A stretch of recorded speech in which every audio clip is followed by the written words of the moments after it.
আকাশবাণী কলকাতা। স্থানীয় সংবাদ পড়ছি ধৃতি সেন শর্মা। বিশেষ খবর হলো, জাতীয় তপশিলি কমিশনের পর জাতীয় মহিলা কমিশনও পশ্চিমবঙ্গের রাষ্ট্রপতি শাসন জারির পক্ষে সওয়াল করেছে।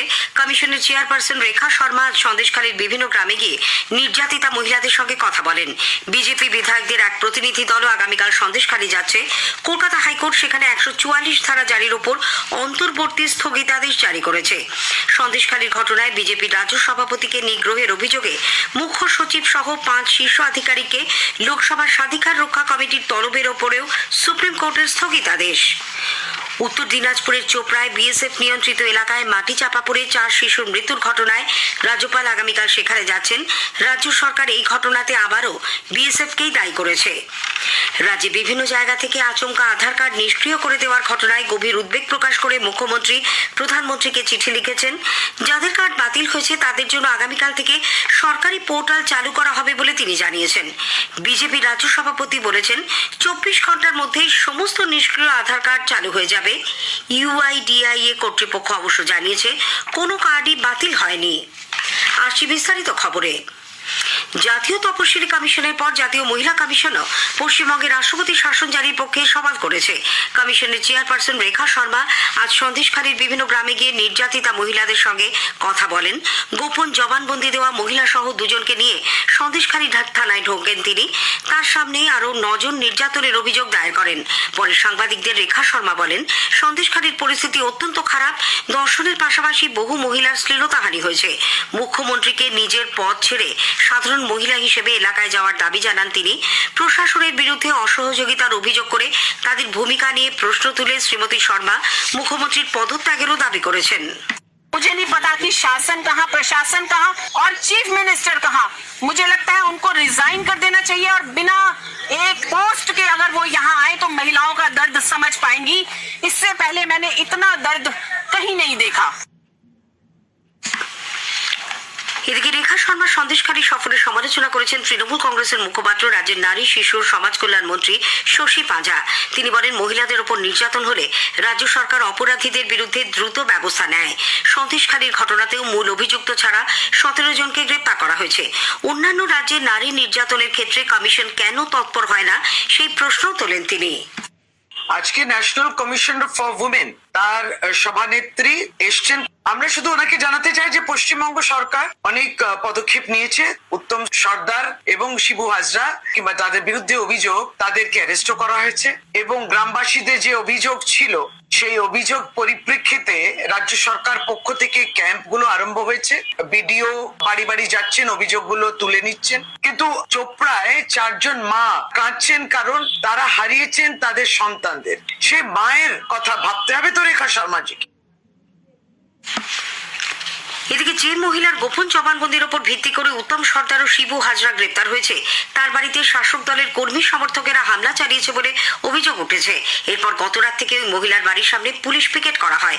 অন্যদিকে যেই মহিলা নির্যাতনের অভিযোগ এনেছিলেন তার পরিচয় পুলিশ প্রকাশ্যে এনেছে বলে বিজেপির রাজ্য সভাপতি সুকান্ত মজুমদার অভিযোগ করেছেন। পুলিশের বিরুদ্ধে জাতীয় মহিলা কমিশনে অভিযোগও জানান তিনি। দলের নেত্রী লকেট চট্টোপাধ্যায়ও সাংবাদিকদের বলেছেন,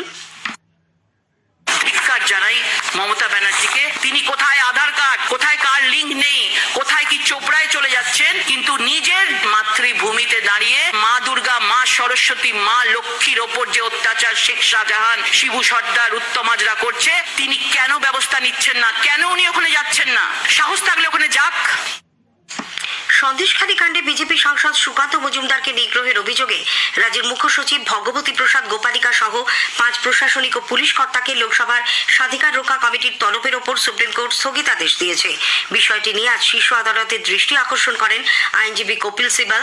আইনজীবী অভিষেক মনু সিংভিও প্রধান বিচারপতি DY চন্দ্রচূড়ের বেঞ্চের দৃষ্টি আকর্ষণ করেন। এরপরেই শীর্ষ আদালত স্থগিতাদেশ জারি করে। সংশ্লিষ্ট সব পক্ষকে নোটিশ জারির নির্দেশ দেওয়া হয়েছে। 4 সপ্তাহ পর মামলার শুনানি হবে।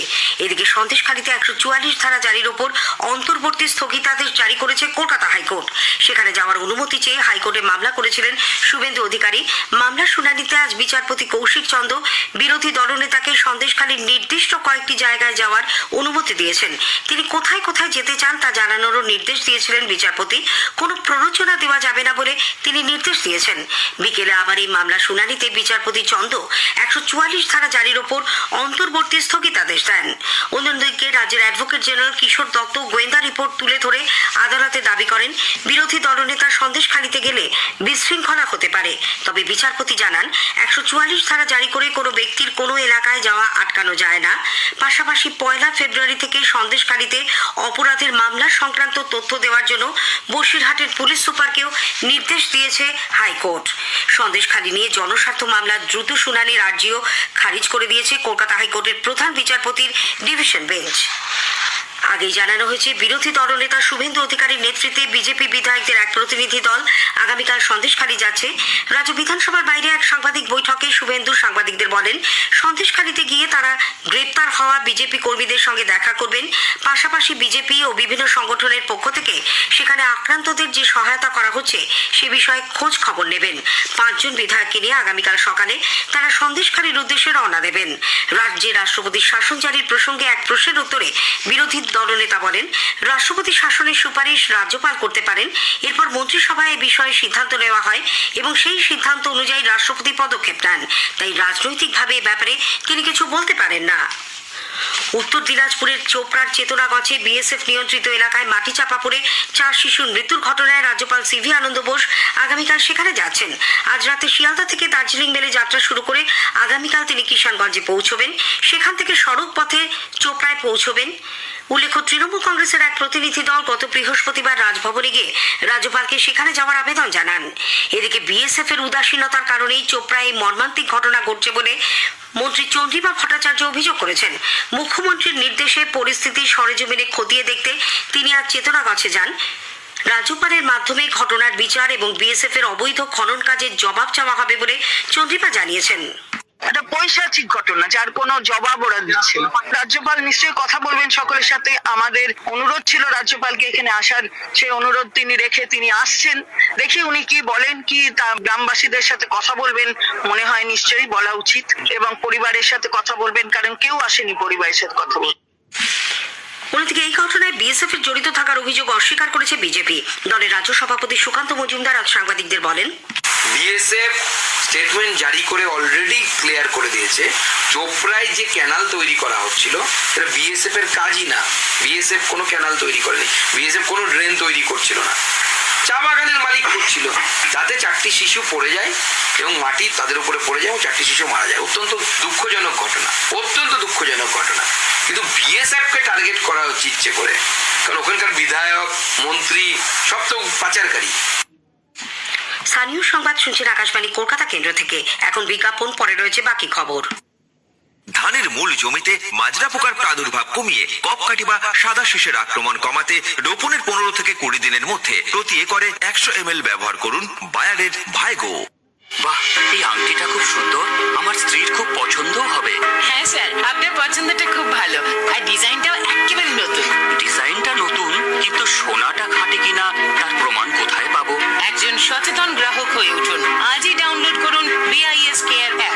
সোনা কেনার আগে BIS কেয়ার অ্যাপে HUID কোড অবশ্যই যাচাই করে নিন।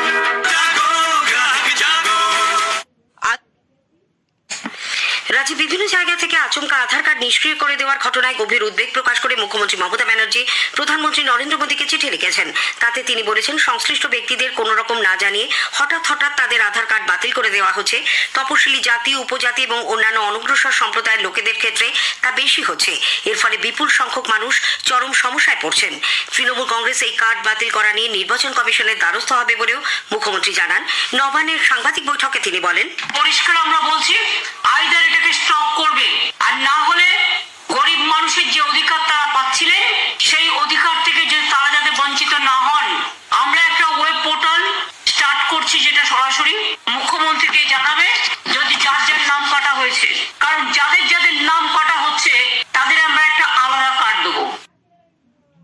অন্যদিকে নিষ্ক্রিয় হয়ে যাওয়া সমস্ত আধার কার্ড 24 ঘন্টার মধ্যে আবার চালু হয়ে যাবে বলে বিজেপির রাজ্য সভাপতি সুকান্ত মজুমদার জানিয়েছেন।